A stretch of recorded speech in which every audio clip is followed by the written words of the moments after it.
আসসালামু আলাইকুম, কেমন আছেন সবাই? আশা করি ভালো। আজকে আমি অনেক মজাদার তেহারি রান্না করে দেখাবো, তাও আবার কিন্তু রেস্টুরেন্টের স্বাদে, বিভিন্ন বাবুর্চিদের স্বাদে যে তেহারিটা আমরা খেয়ে থাকি বিভিন্ন রেস্টুরেন্টে, সেই রেসিপিটাই কিন্তু আমি ঘরোয়া মশলা দিয়ে তৈরি করে দেখাবো। ট্রাস্ট মি, একবার হলো আমার রেসিপি ট্রাই করবেন। আশা করছি আপনাদের ভালো লাগবে। যারা ব্যাচেলার নতুন তারাও কিন্তু এটা তৈরি করতে পারবেন।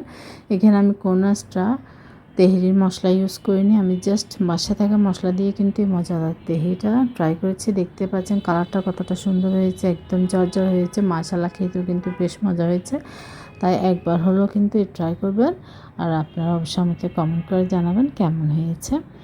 এখানে আমি, আর এটা একটা অথেন্টিক টেস্টটা পাওয়ার জন্য কিন্তু সরিষার তেল দিয়ে এটা রান্না করতে হবে। অবশ্যই কিন্তু মাস্ট বি আপনারা এটা সরিষার তেলে রান্না করবেন, তাহলে সেই অথেন্টিক তেহারির টেস্টটা আপনারা পাবেন।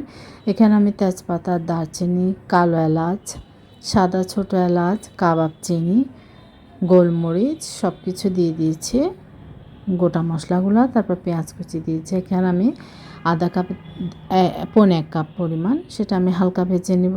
এখানে আমি কিন্তু বাটা পেঁয়াজটা ইউজ করব, তাই হালকা যেন কালার চলে আসে সেইভাবে আমি এটা ভেজে নেব পেঁয়াজটা। দেখুন, এটা কিন্তু হালকা পেঁয়াজ বেরেস্তার মতো কালার চলে এসেছে।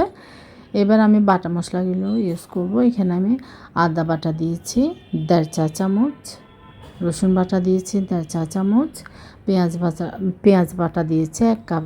1 কাপের থেকে সামান্য কিছুটা কম, আধা কাপ থেকে সামান্য একটু বেশি হবে, কারণ এটা দিলে আপনার মাংসর গ্রেভিটা কিন্তু ঠিক হয়। তাই আমি পেঁয়াজের পরিমাণটা সবসময় একটু বেশি দিই, আর বাটাটাও ইউজ করার জন্য চেষ্টা করি, তাহলে কিন্তু আপনার স্বাদটাও কিন্তু ভালো আসে, গ্রেভিটাও কিন্তু অনেক ঠিক হয়। এখানে আমি টক দই দিয়েছি 3 টেবিল চামচ পরিমাণ। এবার আমি মশলাগুলো অ্যাড করছি। এখানে কিন্তু হলুদ মরিচটা ইউজ করা হয় না। এখানে সাধারণত তেহারিটা কিন্তু খুবই কম মশলা দিয়ে রান্না করা হয়, কিন্তু টেস্টটা অসাধারণ হয় আপনি যদি এটা সব কিছু প্রসেসিংটা ঠিক থাকে। এখানে আমি ধনে গুঁড়া দিয়েছি 1.5 চা চামচ পরিমাণ, জিরা গুঁড়া দিয়েছি আধা চা চামচ পরিমাণ, গরম মশলা, এটা আমার হোমমেড গরম মশলা। এখানে জয়ফল, জয়ত্রী, কালো এলাচ, ছোটো এলাচ, গোলমরিচ সব কিছু দিয়ে যে বাসায় গরম মশলাটা তৈরি করা হয় সেটা দিয়েছি আমি। এখানে 1 চা চামচের থেকে সামান্য একটু বেশি দিয়েছি। তারপর মাংসের মশলা দিয়েছি আমি এখানে 1 চা চামচ পরিমাণ, লবণ দিচ্ছি স্বাদ অনুযায়ী। সব কিছুই একদম আপনার পরিমাণ অনুযায়ী আপনারা অ্যাড করে নেবেন। আপনার চাল মাংস যতটুকু হবে সেইভাবে আপনারা অ্যাডজাস্ট করে নেবেন, আর সব কিছু কিন্তু সেম থাকবে। আর এটাতে কিন্তু তেহারিতে কিন্তু কাঁচামরিচের পরিমাণটা একটু বেশি দিতে হয়, যেহেতু এখানে আমরা কোনো গুঁড়া মরিচ ইউজ করব না, হলুদ ইউজ করব না। এটাতে কিন্তু কাঁচামরিচ দিয়েই আর মশলা, বিভিন্ন রকম মশলা দিয়ে কিন্তু এতে মাংসটা রান্না করা হয়। আমি এখানে হাড়, চর্বি একদম সব কিছু মিক্স করা মাংসটা নিয়েছি, তাহলে কিন্তু টেস্ট হয়। এটাতে কিন্তু আপনি শুধু মাংস ইউজ করলে কিন্তু এটা টেস্টটা ভালো আসে না। এটা আর তেহারির মাংসটা কিন্তু একটু ছোট ছোট হয়, বেশি বড় বড় করবেন না। আমরা যেরকম বিরিয়ানিতে কিন্তু মাংসের সাইজটা কিন্তু একটু বড় হয়ে থাকে, কিন্তু তেহারিতে আপনারা একটু ছোট ছোট করবেন। আর হাড়, মাংস একদম সব কিছু, চর্বি সব কিছু মিক্স করে মাংসটা নেবেন। তারপর আমি এখানে আলু দিয়ে দিলাম ছোট ছোট টুকরা করে।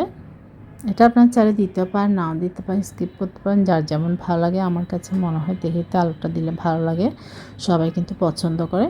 এবার আমি এটা রান্না করব। দেখুন, এটা কিন্তু একদম ভালোভাবে কষানো হয়ে গিয়েছে, আপনারা দেখে নিশ্চয়ই বুঝতে পারছেন। অনেকটা পরিমাণ কিন্তু এটা উপরে তেলটা উঠে এসেছে, যেহেতু চর্বিতেও কিন্তু অনেকটা তেল বের হয়। আর এখানে আমি চালটা কিন্তু ভালোভাবে ক্লিন করে ধুয়ে ভিজিয়ে রেখেছি। এখানে আমি চিনি গুঁড়া চাল নিয়েছি, পোলাওর চিনি গুঁড়া চাল, কারণ এটা আমি চিনি গুঁড়া চালের তেহারিটা তৈরি করছি। এবার আমি চালটা পানি ঝরিয়ে দিয়ে দিলাম। এটা আমি 10 থেকে 15 মিনিট, কিন্তু আধা ঘন্টার মতো হবে।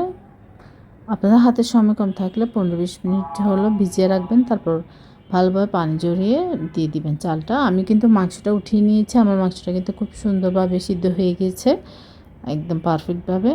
আর কোনো কিছুই এক্সট্রা দিতে হয়নি, সামান্য একটু কেওড়া জল দিয়েছিলাম আমি মাংসে।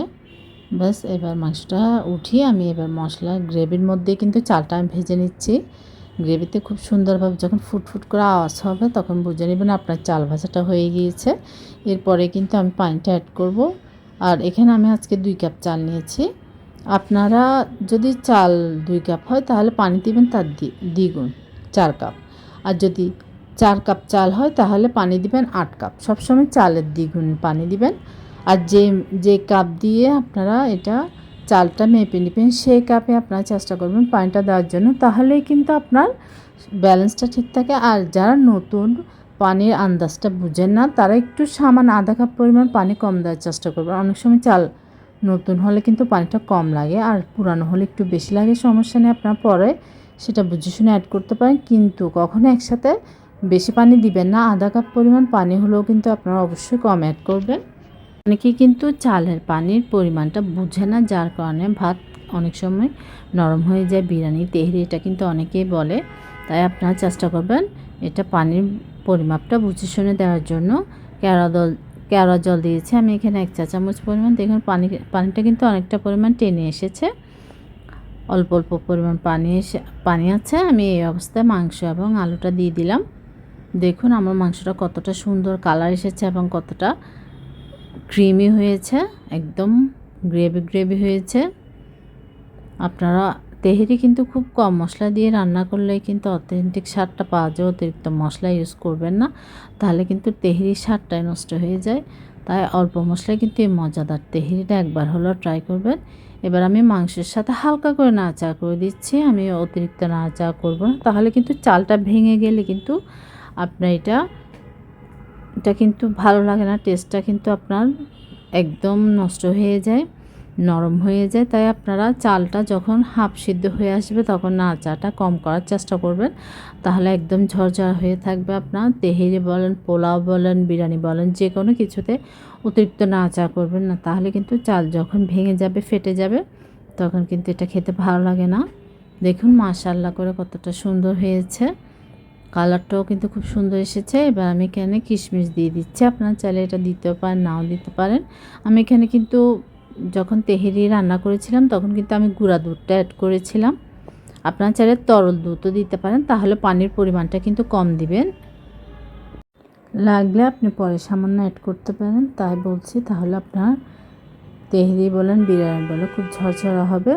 দেখুন আমার কিন্তু এটা একদম ফাইনালভাবে আমি নাড়াচাড়া করে নিচ্ছি। মাশাআল্লাহ কতটা ঝরঝরা হয়েছে, আমার চালটাও কিন্তু ফুটে গিয়েছে, পারফেক্টভাবে একদম কুক হয়ে গিয়েছে। এবার আমি ঢাকনা দিয়ে কিছুক্ষণের জন্য দমে রেখে দেব। দেখুন হয়ে গিয়েছে, মাশাআল্লাহ কতটা সুন্দর হয়েছে। আপনারাও যদি আমার recipe A to Z follow করেন, আশা করছি আপনারাও খুব সহজে এই মজাদার রেস্টুরেন্ট স্টাইলের তেহেরিটা আপনারা খুব আহামরি কোনো মশলা ছাড়া খুব সহজে বাসায় তৈরি করে নিতে পারবেন। দেখুন আমি কিন্তু আপনাদেরকে চামচ দিয়ে উঠিয়ে দেখিয়ে দিচ্ছি কতটা পারফেক্ট হয়েছে। এভাবে করে আপনারা একবার ট্রাই করবেন আর আমাকে জানাবেন কেমন হয়েছে। ভালো লাগলে আমার চ্যানেলটি সাবস্ক্রাইব করবেন, পাশে থাকা বেল আইকনটি প্রেস করে দেবেন, নোটিফিকেশন অন হয়ে যাবে, নিত্য নতুন ভিডিওগুলো দেখতে পারবেন। আর ভুল ত্রুটি সরি। আল্লাহ হাফেজ, আসসালামু আলাইকুম। সবাই ভালো থাকবেন, সুস্থ থাকবেন, আল্লাহ হাফেজ।